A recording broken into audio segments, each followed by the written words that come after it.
Hello students. Students, in first part of the videos of this lesson, I have explained till here I shall be when exam are over on the page number 42. I hope you all are got the page and line. So again we will start for understanding. So put your finger. I suppose I must revise that senior English that evening, said Britha absently. जब grace कहती कि मुझे भी कुछ algebra problem solve करना है, तो ब्रथा भी कहती कि हाँ मुझे भी इंग्लिश के कुछ सीनियर इंग्लिश का जो है वो उसको भी मुझे पढ़ना है, उसको तैयार करना है। सेड ब्रिथा एब्सेंटली, थोड़ा कुछ सोचते हुए। But she made no move to do so, लेकिन वहाँ से वो कुछ हिलती नहीं है और वो कुछ वहाँ से जाती नहीं है। She was studying her friends face, वहाँ से वो सिर्फ अपने फ्रेंड का यानी कि ग्रेस का फेस को पढ़ने की कोशिश करती है। How very pale and thin grace looked, वो सोचती है कि ग्रेस कितनी पेल यानी कि उसका चेहरा कितना पीला और कितनी दुबली दिख रही है। Surely much paler and thinner than when she had come to the academy, और वो बिल्कुल भी जो पहले जब वो एकेडमी में आई थी उससे कहीं ज़्यादा पीली और कहीं ज़्यादा दुबली दिख रही है। And she had not by any means been plump and rosy then, और उसके पास ऐसा कोई साधन नहीं है जो प्लम्प यानी कि उसको थोड़ा मोटा या तंदुरुस्त कर दे, और रोजी यानी कि उसमें थोड़ा रोजी यानी कि जब हम थोड़े तंदुरुस्त होते हैं तो हमारे अंदर ब्लड भी होता है और हम रेडिश हमारी स्किन दिखती है। तो वो कह रही कि उसके पास ऐसा कोई साधन नहीं है जो उसको इम्प्रूव, उसकी हेल्थ को इम्प्रूव कर सके। I believe she could not stand 2 months at class man, thought Bertha. Bertha सोचती है कि मुझे पूरा विश्वास है कि वो 2 महीने क्लास मैन के जो बुक स्टोर है वहाँ वो बिल्कुल भी अपने आप को स्टेबल या वहाँ पे एडजस्ट नहीं कर पाएगी। If I were not going to Aunt Mac, अगर मैं आंट मैक के पास नहीं जाती, I would ask her to go home with me, मैं उससे ज़रूर कहती कि तुम मेरे साथ मेरे घर चलो। Or even if Aunt Mac had room for another guest, अगर और यहाँ तक कि अगर आंट मैक के पास दूसरा कोई और एक रूम होता जो गेस्ट के लिए, I had just right her all about grace and ask if I could bring her with me, तो मैं ज़रूर आंट मैक को लिखती कि ग्रेस को भी मैं अपने साथ वहाँ पर ला सकूँ। Aunt Mac would understand, Aunt Mac जो है वो बिल्कुल हमारी बात को समझेंगी। शी ऑलवेज अंडरस्टैंड, वो हमेशा मेरी बात समझती हैं।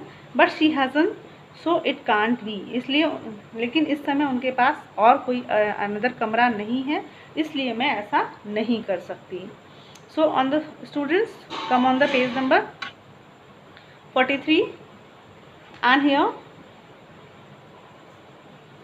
just then a thought darted into Bretha's brain.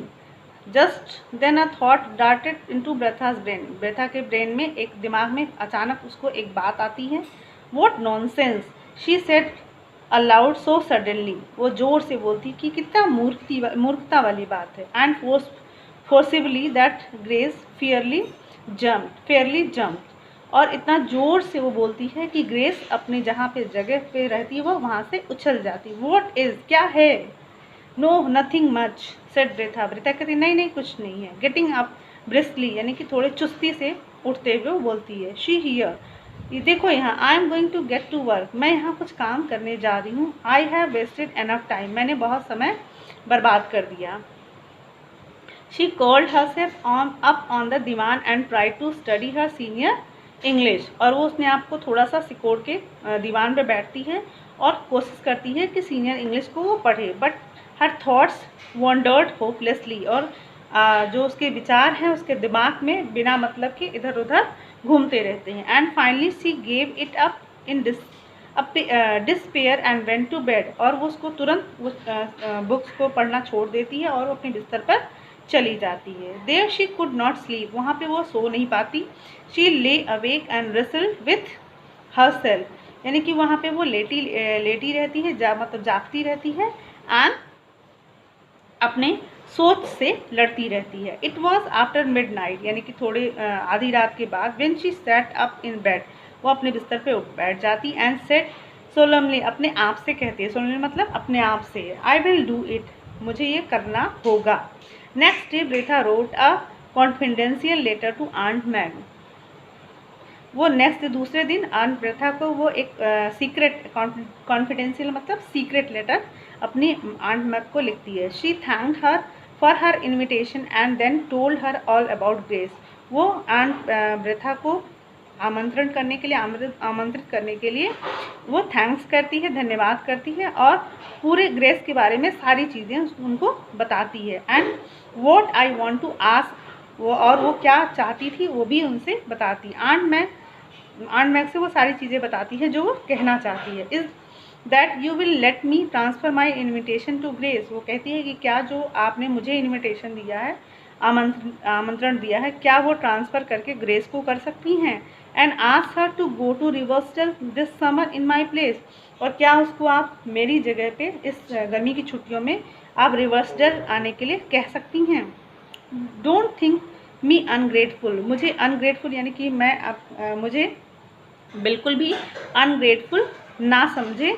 No I am sure you won't. और मुझे पता है कि आप बिल्कुल भी ऐसा नहीं समझेंगी। You always understand things. और हमेशा आप चीज़ों को समझती हैं। But you can't have us both. लेकिन मुझे पता है कि आप हम दोनों को एक साथ नहीं बुला सकती। And I had rather grace should go. और मैं चाहती हूँ कि मेरे जगह पे रेदर मतलब मेरी जगह पे ग्रेस को जाना चाहिए। It will do her so much good. और वो यह उसके लिए बहुत अच्छा होगा। And I have a lovely home of my own to go to. और मेरे पास बहुत सुंदर घर है जहाँ पर मैं जा सकती हूँ। And she has none. और उसके पास बिल्कुल भी ऐसा नहीं है। Aunt Mag understood as usual and was perfectly willing. Aunt Mag पूरी तरह से उसकी बात को समझती हैं और जैसा कि वो परफेक्टली विलिंग, जैसा कि वो ब्रेथा परफेक्टली समझती थी या चाहती थी। So she wrote to Bertha. वो ब्रेथा को लिखती हैं। And enclose a note of invitation for Grace. और उसमें एक नोट भी इनक्लोज करती हैं यानी कि उसमें शामिल करती हैं जो ग्रेस के लिए आमंत्रण होता है। I shall have to manage this affair very carefully reflected Bertha. Bertha क्या करती है, उनसे कहती है कि मैंने इसको बहुत अच्छी तरीके से बहुत ध्यान से इसको मैनेज किया है कि मेरी जगह ग्रेस जाए। Grace must never suspect that I did it on purpose. Grace को बिल्कुल भी ये बात समझ में नहीं आनी चाहिए कि मैंने इसको सोच समझकर यानी कि किसी उद्देश्य से किया। I will tell her that circumstances have prevented me from accepting aunt Mag's invitation. और मैं उसको प्रिवेंट करूँगी यानी कि मैं उसको ये दिखाऊँगी, ये बताऊँगी कि कुछ ऐसी चीज़ें हैं, कुछ ऐसी घटनाएँ, सर्कमस्टांसेस मतलब घटना, कुछ ऐसी चीज़ें हैं जिसकी वजह से मैं आंट मैग की इन्विटेशन एक्सेप्ट नहीं कर सकती हूँ। That is true enough. और ये सच भी है। No need to say that the circumstances are hers. और ये बिल्कुल उसको बताने की ज़रूरत नहीं है कि ये जो भी मैं कुछ कर रही हूँ सिर्फ ग्रेस के लिए कर रही हूँ, नॉट माइन, ना कि अपने लिए। एंड आई विल से, और मैं ज़रूर कहूँगी, I just ask Aunt Mag to invite her in my place and she has done so. और मैंने उनसे अपनी जगह ग्रेस को इन्वाइट करने के लिए कहा और उन्होंने ऐसा किया भी। When grace came home from her history examination that day. और जब उस दिन ग्रेस अपना हिस्ट्री का, इतिहास का एग्ज़ाम परीक्षा देकर आती है, Bertha told her the story and gave her aunt Mag's cordial note. और ब्रेथा उसको एक कहानी और लेटर के बारे में बताती है कि उस जो आंट मैग ने उसको बहुत ही प्यार से उसके लिए नोट भेजा है। You must come to me in Bertha's place. वो लिखती हैं कि तुम ब्रेथा के प्लेस पे आ सकती हो। रोट द लेटर, लेटर में उन्होंने लिखा, I feel as if I know you from her letters. मुझे उस लेटर से यानी कि जो ब्रेथा ने ग्रेस के लिए ग्रेस के बारे में लिखा था, वो कहती हैं कि मैं उस लेटर से तुम्हारे बारे में जान गई हूँ। And I will consider you as a sort of honorary niece. और मैं एकदम से तुम्हें अपनी भतीजी जैसा ही मानूंगी। And I will treat you as if you were Bertha's herself. मैं तुम्हें वैसा ही ट्रीट करूँगी, वैसी ही देखभाल करूँगी जैसा मैं ब्रेथा के लिए करती हूँ। Isn't it splendid of Aunt Mag. और ये आंट मैग का बहुत ही मतलब उनका एक बहुत ही अच्छा व्यवहार शो करता है। सेड ब्रेथा डिप्लोमेटिकली, मतलब वो थोड़ा सा अपने आप को बनावटी करते हुए उसको इस चीज़ को अश्योर करती है। Of course you will go gratia, यानी कि ग्रेसिया उसको कहती है कि तुम्हें ज़रूर वहाँ जाना चाहिए। Oh I don't know said Grace in bewilderment, यानी कि वो थोड़ा आश्चर्य होके, थोड़ा सा उसको आश्चर्य होता है और कहती है मैं तो उनको बिल्कुल नहीं जानती। Are you sure you don't want to go वृथा? वृथा के क्या उस वृथा से पूछती कि क्या सच में तू वहाँ नहीं जाना चाहती? Indeed I want to go dreadfully, वो पूरा जोर लगा कर कहती है नहीं नहीं मैं वहाँ बिल्कुल जाना चाहती थी।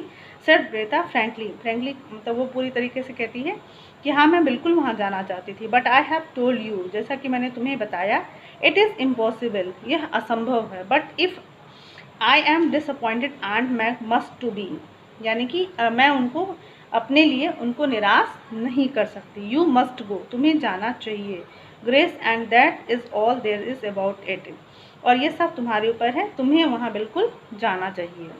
In the end grace did go, और अंत में ग्रेस वहाँ जाती है। A little puzzle and doubtful still, बल्कि जबकि थोड़ा सा वो पजल्ड, यानी कि थोड़ा सा वो परेशान भी होती है, मतलब उसको समझ में नहीं आता कि क्या हो रहा है। एंड डाउटफुल स्टिल, यानी कि थोड़ा सा उसको संदेह भी होता है कि वहाँ क्या होगा, कैसे होगा। But thankful beyond words to escape the drudgery of the counter and the noise and heat of the sitting. But वो इसके अलावा, बियॉन्ड मतलब इसके अलावा, वो बहुत ही थैंकफुल होती है, धन्यवाद करती है। Escape the drudgery of the counter, अब मतलब वहाँ के जो जहाँ पे वो काम करने वाली थी, जहाँ पे वो बहुत बोर हो जाती, थक जाती, लेकिन और इस शोर से और इस शहर की गर्मी से वो थोड़ा दूर चली जाती है। वृथा वेंट होम, वृथा घर चली जाती है।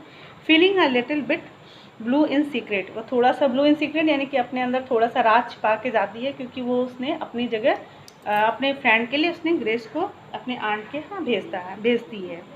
It can not be denied, इसको बिल्कुल भी मना नहीं किया जा सकता। But also feeling quite sure, यानी कि उसको बहुत निश्चिंत होती है, बहुत ही इस चीज़ से निश्चिंत होती है कि that if she had to do it all over again, जो भी उसने किया वो सब उसके ऊपर है। She would do just the same, उसको ऐसा ही करना चाहिए था। The summer slip quickly by, और जो गर्मियाँ थी बहुत जल्दी ख़त्म हो गई। And finally 2 letters came to वृथा, और अंत में 2 लेटर वृथा के पास आते हैं। 1 from aunt Mag and 1 from Grace, एक आंट मैग की तरफ से और एक आंट ग्रेस की तरफ से, उसको 2 लेटर मिलते हैं। I have had a lovely time rode the letter, letter में लिखा था कि मैंने बहुत अच्छा समय यहाँ पे बिताया। एंड ओ वृथा वॉट डू यू थिंक, क्या तुम सोचती हो, I am to stay here always, अब मैं यहाँ पे हमेशा के लिए रुकने वाली हूँ। Oh of course I am going back to school next month, हाँ हाँ लेकिन ये ज़रूर है कि मैं नेक्स्ट मंथ यानी कि अगले महीने स्कूल भी आ रही हूँ। And but this is to be my house, my home after this, यानी कि अब मेरा इसके बाद ये जो मैं यहाँ पे हूँ ये मेरा घर होने वाला है। Aunt Mag she makes me call her that's, उन्होंने मुझे यहाँ पे बुलाया। Says I must stay with her for good, वो कहती है कि मुझे, आंट मैग ने कहा है कि मुझे यहीं पे अब हमेशा के लिए रुकना चाहिए, क्योंकि ये मेरे लिए भी और उनके लिए भी अच्छा होगा। In aunt Mag's letter was this paragraph, और आंट मैग के लेटर में ये पैराग्राफ होता है। Grace is writing to you, Grace ने तुम्हें लिख रही है। And will have told you that I intended to keep her here, मैंने उसको यहाँ पे जोर दिया है कि वो हमारे पास ही रहे। You know I have always wanted a daughter file of my own, तुम्हें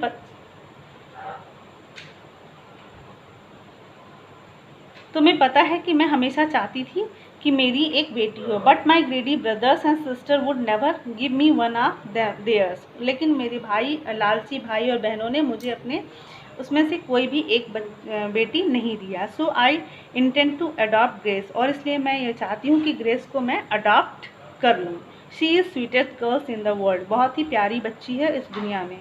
and I am very grateful to you, मैं तुम्हारी बहुत आभारी हूँ। फॉर सेंडिंग हर हियर, यहाँ पे उसको भेजने के लिए। You will not know her when you see her, तुम्हें पता नहीं जब तुम उसको देखोगी। She has grown plump and rosy, अब वो प्लम्प यानी कि मोटी भी हो गई है, स्वस्थ भी हो गई है और थोड़ी रेडिश भी हो गई है।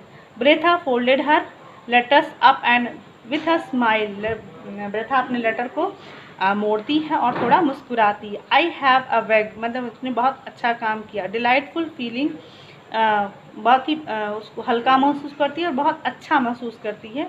I am the good angel in a story book, she said, वो कहती है कि मैं एक एंजल की तरह इस स्टोरी बुक में बन गई हूँ। So students, I hope you all are understood this lesson. So thanks for watching the video.